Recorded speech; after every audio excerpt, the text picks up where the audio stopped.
Smaulgld.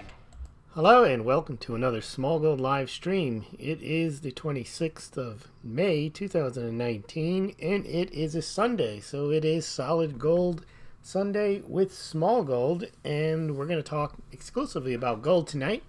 We do that each and every Sunday evening, and on Saturday evenings we talk exclusively about silver with Saturday Night Silver with Smaulgld.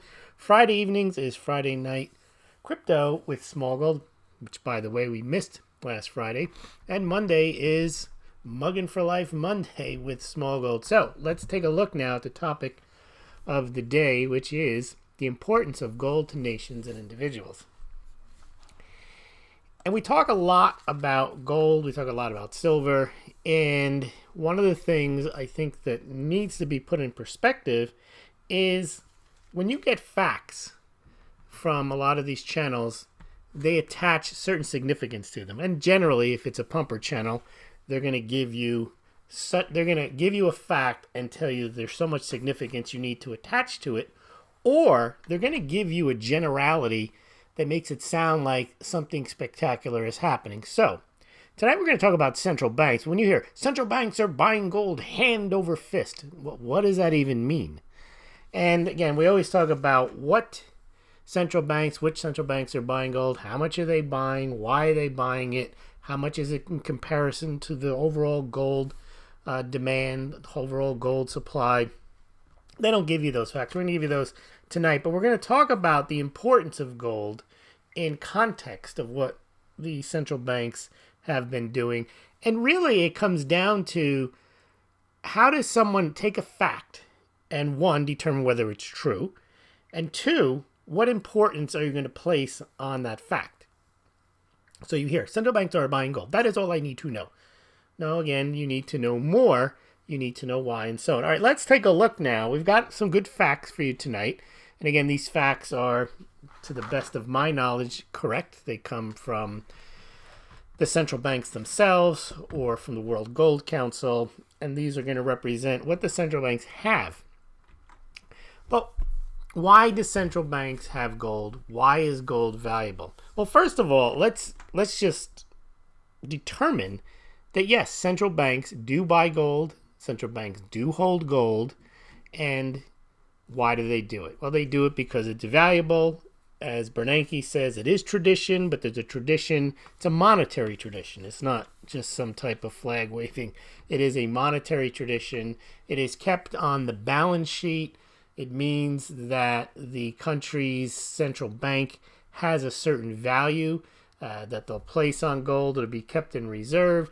They know that the gold itself is not subject to political turmoil or any type of change that a country or the issuer of a country may take with respect to its currency or with respect to its debt. So if you're holding as a reserve U.S. treasuries, you run the risk that the United States can't pay the treasuries back. Now, they say there's no risk in that. Well, because the U.S. can print it, well, then you run the inflation risk. But when you hold gold, and one of the reasons that they sell gold to individuals is they tell you there's no third-party counter risk. Well, it's exactly the same for a bank. If you have gold, it is internationally accepted among central banks. It has a value, and that value cannot be changed unilaterally. So, for example, if the United States wanted to mess with China or another country wanted to mess with another country, they can decline to pay their bonds. There's a lot of things that can happen when you have your reserves and you're relying on either the country that you purchased the debt from paying you back, or the currencies that you hold of the different countries being solvent or keeping the value of the currency. You don't have that issue with gold. All right. So it's very important that central banks hold gold and they don't hold silver. So gold is the asset that they hold, but they don't hold that much of it in terms of the overall global financial scheme. Some of them hold decent amounts relative to their overall reserves, but they hold it as insurance. They don't hold it because they're accumulating it like in a classical gold standard, where the country that is the net exporter is going to accumulate a lot of gold because the gold's going to flow their way, and a country that's a net importer themselves are going to lose the gold under a classic gold standard. So countries' central banks are holding gold for the insurance, and we saw Venezuela. It came in good handy. It was very handy for them to have the gold when they had their crisis, but that's what gold is good for. You had an emergency, and they had to spend their gold to pay off all their debts. But it's a good thing they had. All right, let's look now at, we're going to take a look at gold reserves by central banks. Then we're going to look at per capita gold, how much each central bank has per person. Then we're going to look at gold versus the Russian ruble. We're going to look at gold reserves by region, and we're seeing a shift in Eastern banks adding gold. It used to be nearly all the gold in the world at central banks was held by Western banks. We're going to see some charts showing an increase in Asian banks. So let's just take a quick look at the top 10. And you can see the United States. Now, the one thing about the United States is this gold is not held by the Fed or at the central bank. All these other countries hold their gold at the central bank.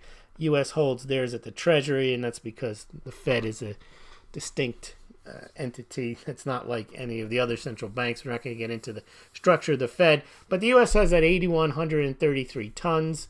That is the world's largest. Now, they used to have 12, 13, 14, 15 tons during the Bretton Woods period, but they started to lose a lot of it because under that agreement, foreign central banks that were signatories could bring their dollars back to the U.S., and that was the Bretton Woods gold standard, and they could get gold for their dollars at $35 an ounce. It was a great deal, so they were doing it, and the U.S. lost 4, 5, 6,000 tons of gold pretty quickly in the mid to late 60s, early 70s, and then they stopped it. Now, the United States, we'll start with the United States. Here's an interesting point about the gold. Everyone knows, but that the U.S. gold has not been audited since the 50s. There has only been 2 visits since then by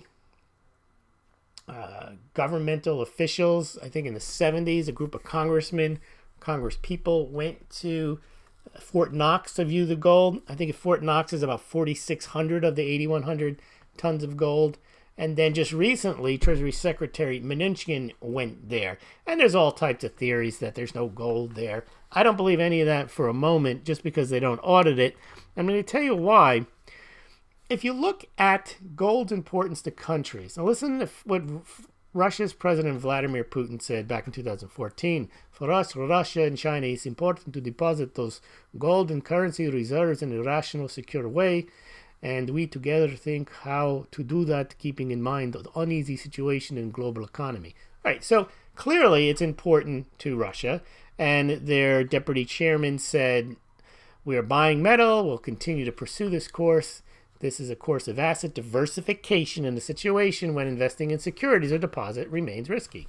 So again, gold is a riskless asset in many circumstances. In most circumstances, it is.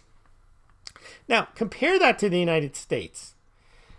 You never hear, and I've done searches on this, if you look at the Federal Reserve from Bernanke to Yellen to Powell, you didn't hear the word gold mentioned other than when Ron Paul used to interrogate Bernanke when he came to give his annual testimony to Congress and to the Senate. If you read their speeches, they don't comment on it, they don't mention it. It has to be raised, and really it only was raised this year when Trump made 2 nominees that are not going to go forward. It was Herman Cain, and I don't remember the other guy's name anymore, but they're not going to make it. Those are 2 guys that were interested in a type of gold standard. So the U.S. generally, in terms of monetary policy and the Congress, the fiscal policy, they haven't been discussing gold for a long time. And you wonder, why is that? They've given hundreds of speeches and they never mention gold when they talk about monetary policy, when they talk about financial stability, when they talk about fiscal policy, when they talk about the debt, they talk about the deficit. Gold is not mentioned by the United States. Now, why is that? Well, is it because the United States figures, look, we got 8,100 tons of gold. We don't need to talk about it. We don't need to audit it. And I think the reason they don't talk about it is, if you go back to what Nixon said in 1971 when he broke the Bretton Woods Agreement, he said the currency of a nation is based on, the value of it's based on the size and quality of that nation's economy. And the United States economy is number one in the world. Therefore, why even mention gold? That's only mixing up. You're undermining the point. If you're trying to say we have a fiat currency and that fiat is based on it's the US dollar because it's the US dollar, not because it's the US dollar backed by gold, then you don't want to talk about gold. You don't want to mention gold. You don't want people to think that you're adding or subtracting gold. Why? Because it's not important. It's got nothing to do with the dollar and its value. Remember, they're trying to push the perceived trick onto people that the dollar, after 1971, when they broke the Bretton Woods Agreement, that, look, doesn't matter whether there's gold or not. And I think the United States officials have taken that tact ever since, that how much gold they have is really irrelevant to the rest of the world. The rest of the world accepts the dollar because it's the dollar, per Richard Nixon. Okay, so that makes sense that the United States is not talking about its gold. And I do believe they have all the tons that they say they have, because if it was important to have that gold, then they could easily purchase it. And I think there's no reason for them to have got rid of it, because we talk about this a lot. Russia's 2,100 tons of gold is only worth $90 billion. As you know, the United States was doing $200 billion of QE a month a few years back. So you can accumulate gold relatively easily, and people say, no, if you were to do that, the price would skyrocket. No, it doesn't, because India imports 1,000 tons of gold off the free market, physical gold, and the price really doesn't move at all. So the amount of gold that are in these central banks on a nominal basis is not that much. So if you take Russia's 2,000, just multiply that times 4, the U.S. gold is worth like $400 billion. Something that can be achieved by any country if they were so willing or so desired just to take all of their reserves and convert it into gold. No country is doing that. And remember, the biggest country that's doing gold reserve acquisition is Russia. They are 70-80% of central bank buying. Only they and Kazakhstan, and more recently People's Bank of China, have been buying every month. Now, Russia and Kazakhstan have been buying for the last 6-7 years on a very consistent basis. Part of that is because they have gold reserves. Russia is the third largest gold producer. Kazakhstan is an emerging gold producer, as is Uzbekistan. They're adding gold. Makes sense for them to add. All right, so there's your top 10. You can see India only has 600 tons, but within India, we saw the World Gold Council come out the other day and say that Indians have 25,000 tons in the country. And individuals generally have gold for the same reason central banks have. It's a hedge, it's insurance, it is a reserve. They're not expecting to get rich on it. Now, many individuals somehow think that you get rich on gold when gold is, some call it portfolio insurance, others just call it a stable asset, but it's not really an investment. So when the Swiss National Bank buys Tesla stock, or they own like $1 billion worth of NASDAQ stock, those are investments. You can question the quality of those investments, but investment is when you expect there to be a profit made from the activities of others. I.e. Apple, the company, you expect it to perform, you expect them to drive shareholder value, the price of the stock is going to go up or the dividend is going to go up. Whereas gold, you don't expect anything out of it. It is an asset, you place it on the balance sheet.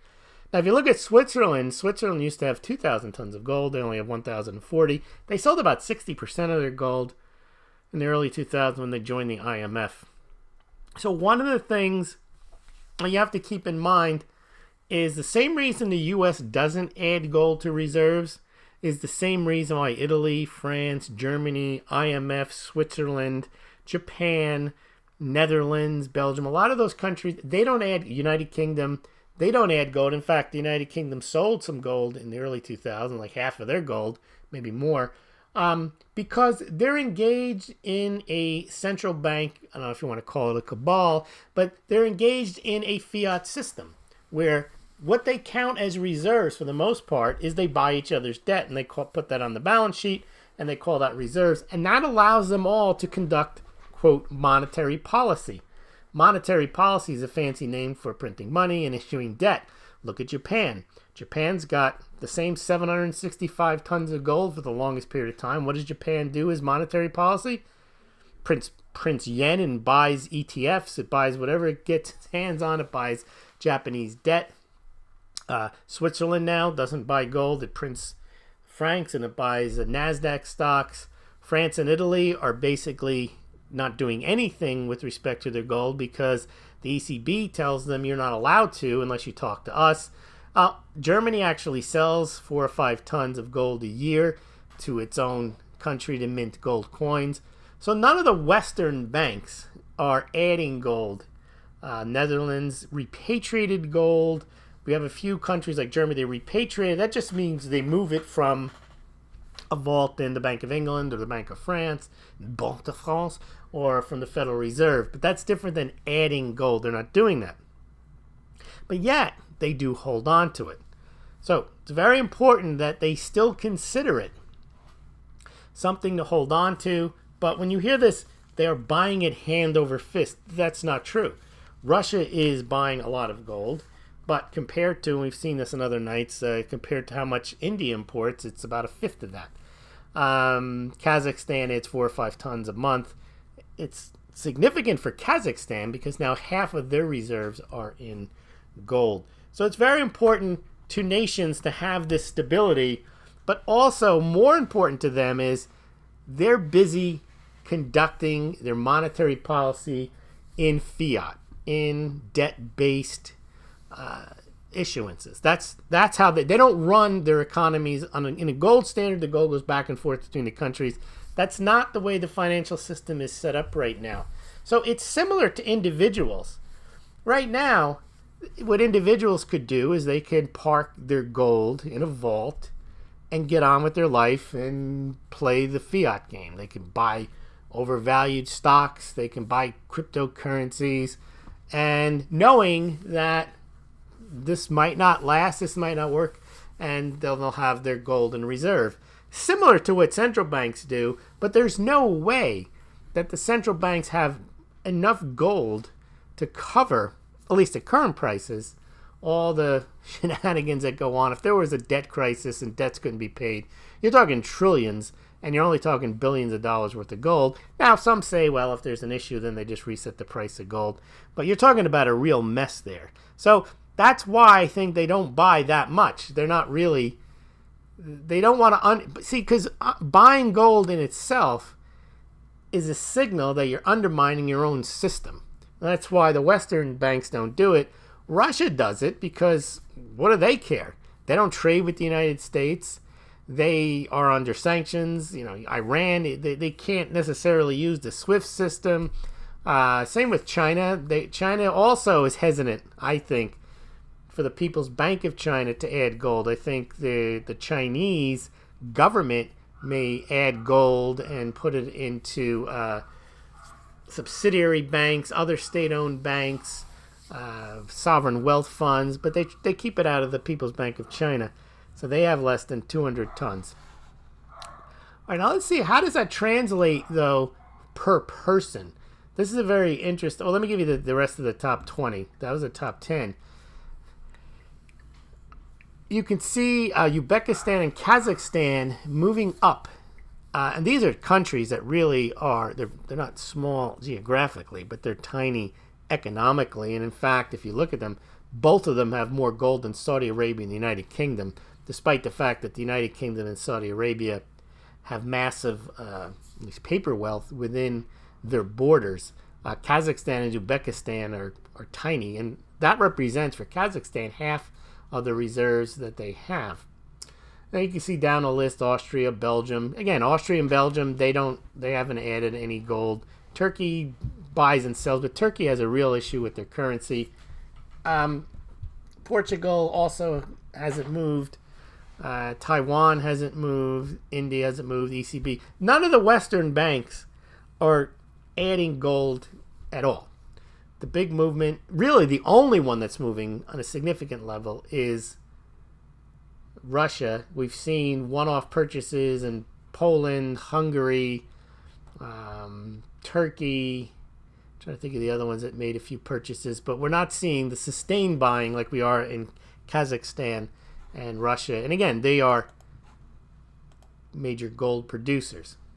Let's look at the per capita of these countries and how much gold they have. Even though Switzerland sold more than 60% of their gold, they still have 4 ounces per person. That's a lot for the central bank because there's not that many people in Sweden and in Switzerland.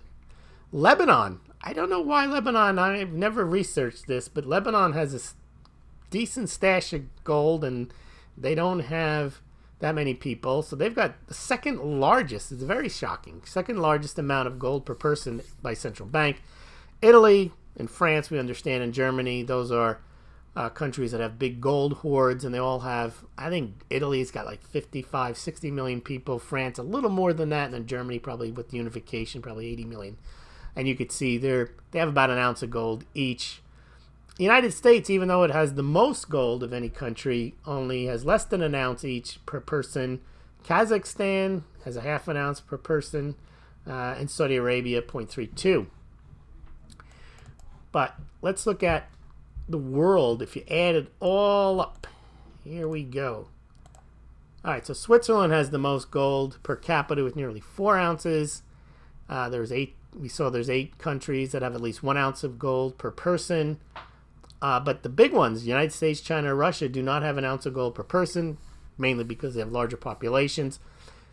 And if you look at they say there's 190, but this time it's 187 to 190,000 tons of gold. That's about a little over 6 billion ounces of gold, and there's like 7.5 billion people. So it's very important to realize that there's less than an ounce of gold per person in the world. So if everyone wanted an ounce of gold, they couldn't have it. And it makes sense. Even if there is enough gold for everybody probably to have a gold ring, an engagement ring, and not everybody's going to get engaged and everybody's going to have one. So it's scarce, but it's not... and that's one of the advantages of gold is its relative scarcity. It's not so scarce that there's only 3 ounces of it and everyone's fighting over it. It's, as we talked about last night in the stock to flow, that's why gold is a very stable, probably the best monetary metal, because there's a large stock of it, not too large, not too small, and then every year they can add another 1%, 2% to the overall stocks, and that's how you keep a little monetary inflation going to keep up with the size of the growth in the economy, and actually doesn't keep up, which is good in a way because that makes the value of the gold worth more, even though they're not adding 5, 6, 7, 8% more gold every year. So that's how gold maintains its value. All right, now what's happening from east to west? All right, so obviously after World War II, or before World War II, the main economic powers in the world were almost all in the west. It was only Japan in the east that was on the ascendancy, and that's how they got involved in World War II. They had built up their economy, their munitions. But for the most part, if you look at this chart, it goes from 1950 to 2018, and it shows the world gold reserves by east and west, and the east being the Far East, Middle East, and India, and the west, and India not being the country, but India being these are all central banks, and the west being US, Europe.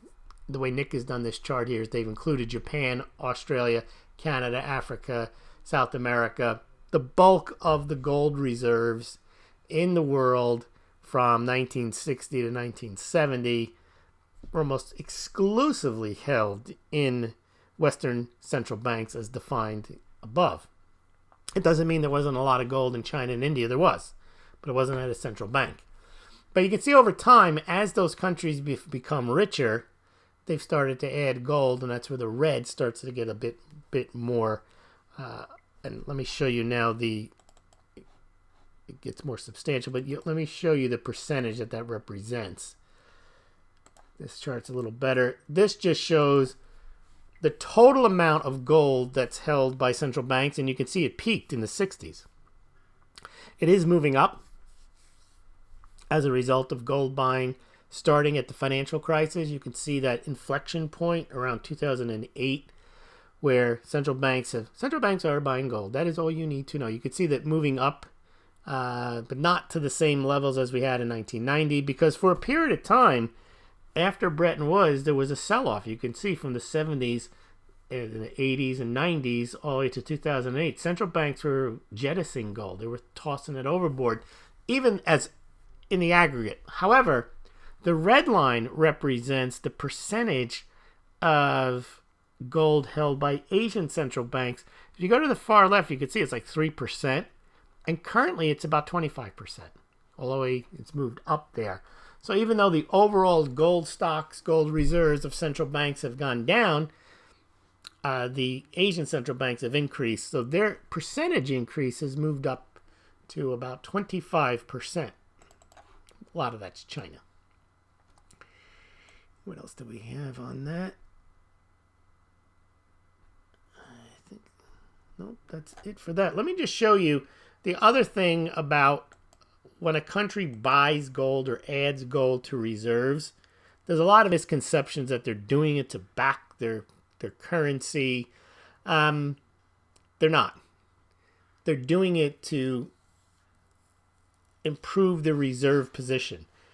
So when you hear stories about backing, like somehow the currency is going to be backed, and that would mean that the currency was as good as gold, and you can just go and convert your ruble into gold or your yuan into gold, just like you used to have convert your dollar into gold.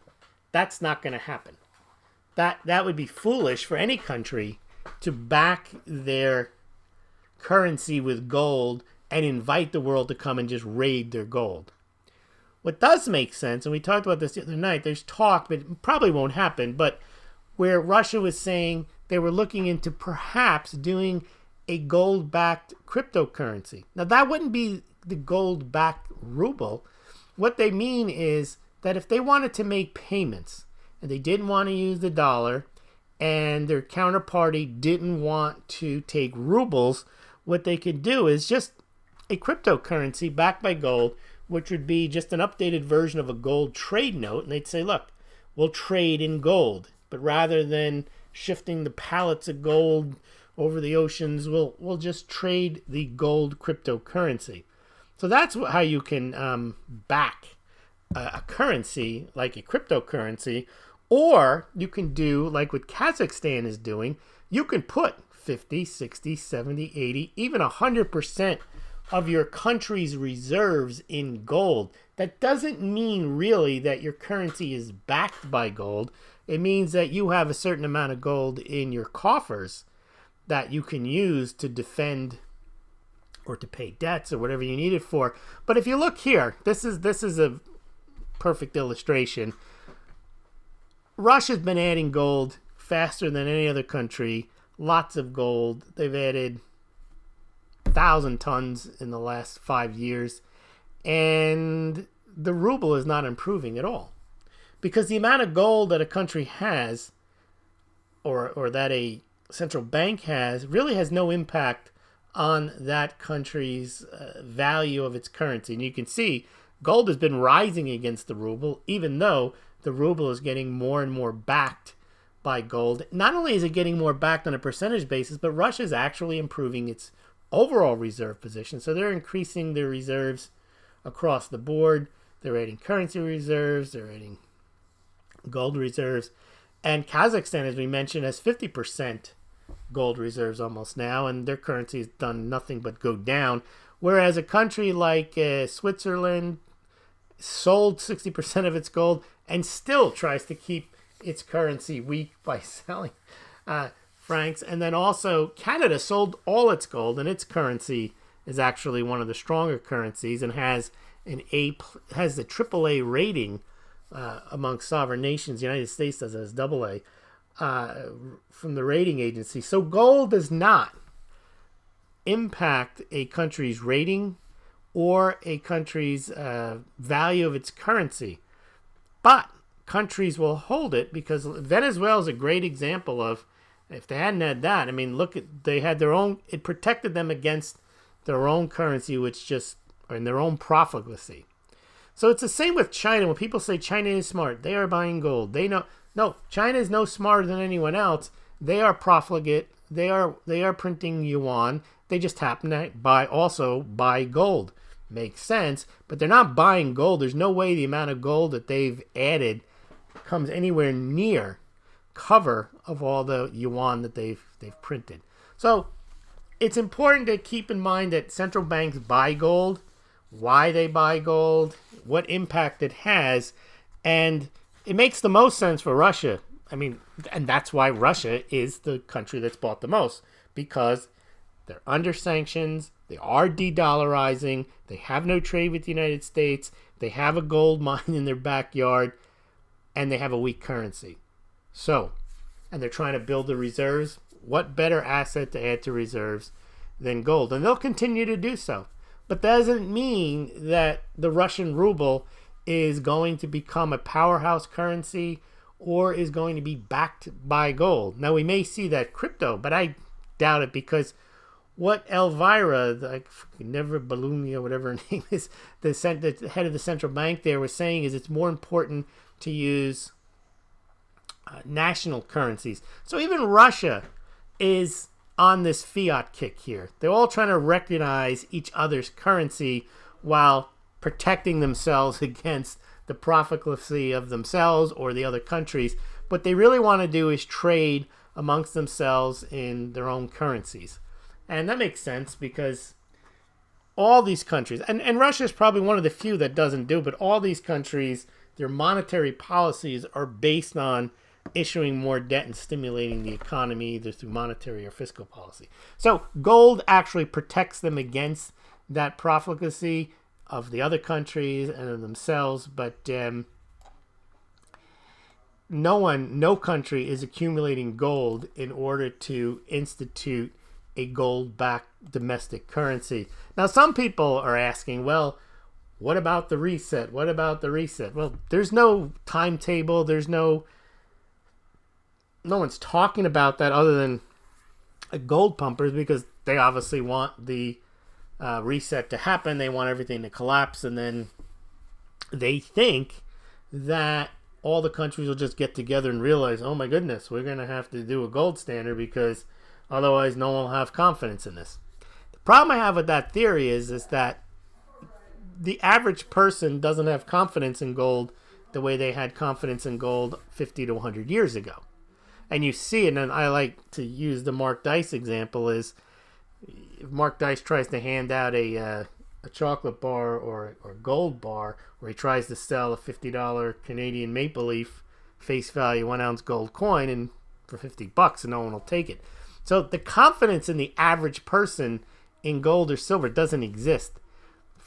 70-80% of the people alive today never ever saw or transacted in silver coinage, and certainly not in gold coins. So the idea that the central banks are going to somehow get together and say, well, we better put gold in this, you might get a commodity type basket. You might not. I mean, also the economists today have been trained, those under 50 or 60, in a very, looking at this modern monetary theory. I mean, this is so far extreme. This didn't exist 150 years ago. No one even think like that. But that's, I think, where we are. And I think that's why the central banks are trying not to undermine the fiat system, because they actually believe in the fiat system. They just want to hedge themselves a bit with gold. Again, that's my opinion. You may have other opinions, but I'm basing it on what I see the central banks doing and how much gold they are indeed buying, how much they're holding, and then looking at what they do, which is when they conduct monetary policy, it generally doesn't involve gold moving around or even a lot of gold being purchased by most of the central banks aren't buying. And if the ones that have bought in the last couple of years have been one-offs, we're just seeing a lot of debt issuances. And then you're seeing the lunacy of the Bank of Japan buying stocks and bonds, European Union, ECB, buying corporate bonds, United States buying government bonds, and also buying agency debt, and then Swiss National Bank buying NASDAQ stocks. So we're seeing that they're more interested in the amount of money they're expending towards buying those assets, much, much greater than the amount of money that they're expending, the very little amounts that they expend buying gold. All right. Well, I got a new chart up here. Well, not a new chart. This is a new Smaulgld fundraising. It looks like the old one, but what I've done is I've added Subscribestar, PayPal, Patreon, and then also new Bitcoin and Litecoin QR codes for you. So if you're interested in supporting Smaulgld, please do that, and I appreciate it. And also, if you want to buy gold or silver, it's not investment advice to do so, but we have affiliate links from Golden Eagle Coin, Money Metals Exchange, and SD Bullion. And if you do buy from Smaulgld gets a small commission, helps the site out as well. And you can get your Smaulgld mugs. Just go over to smaulgld.com, and you can buy the classic or super classic mugs that you see pictured at the top, and I will ship those directly from Smaulgld headquarters. The $23.99 includes 2-day priority shipping, and the one on the right is $19.95 or $19.99, I'm not quite sure. And that also comes with free priority shipping in the continental United States. All right, let's see what you guys are thinking tonight on Solid Gold Sunday. And we got a bit of a crowd. All right. Jack. Talking about Bull Pony. No, thank you. Ann Holloman. Hello. She's here. Fiona is here. Kensinga. Mugging for truth. That's right. We're mugging for truth and we're mugging for life. Philip Quinn. Hello, Philip. Pablo. Let's see. Seth. I haven't seen Seth in a couple of days. Fiona Whalen. Let's see. Smaulgld, I wonder how Swiss National Bank feels about Tesla stock now. Unbelievable they bought it in the first place. I once did a couple of years ago. I went through all 1,019 stocks that they bought. They have a surprising number of absolute unicorns. They have Zigna, they have Zillow, they have Tesla. I mean, you would think, well, it's a central bank, they're going to... I don't think a central bank should be buying stocks. But you can say, well, maybe if they're buying AT&T and it gets a dividend, you can fit it into the mentality that's a central bank and it's prudent and it pays a dividend. These are the solid companies. Or you could say, like the European Central Bank, they're buying corporate bonds, and they have a problem with that. But when they buy Tesla, there's no valuation that a bank can even look. They just say, well, we're going to buy it because it's going to go up. I mean, Tesla doesn't make any money. I don't know how it has the price that it has and has had for 10 years. But there you go. But you're right, Fiona. I wonder how they feel about it. But they don't. But again, they have 1,000 stocks and more. They have $1 billion in assets, so they don't have that much Tesla. You're right. UK is behind Kazakhstan. That's correct, says Fiona. Yeah, it's unbelievable. Fiona Smaulgld, word on the street, Russia stockpiles $100 bills in their storage on top of gold. Knowing Russia isn't totally impossible. 100 bills? I don't get what you mean. Word on the street, Russia stockpiles 100 bills. You mean $100 bills in their deep storage? That could make sense. I don't know what that means. All right, well, it looks like that's all the comments we have for tonight. I'm going to turn it over to Bernie. He's going to give you the 10-second countdown. And... you know what happens when Bernie finishes counting to 10. If there's no more questions or comments, we say good evening and see you the next night. Bernie, you want to give us the 10-second countdown? All right, so I'm going to give the 10-second countdown, and I'm going to start with 10. So it goes 10, 9, 8, 7, 6, 5, 4, 3, 2, 1%, 0. Have a good night. All right, Bernie, thank you, and have a good night, mug stackers and game changers. Go to smaulgld.com. Bingo star.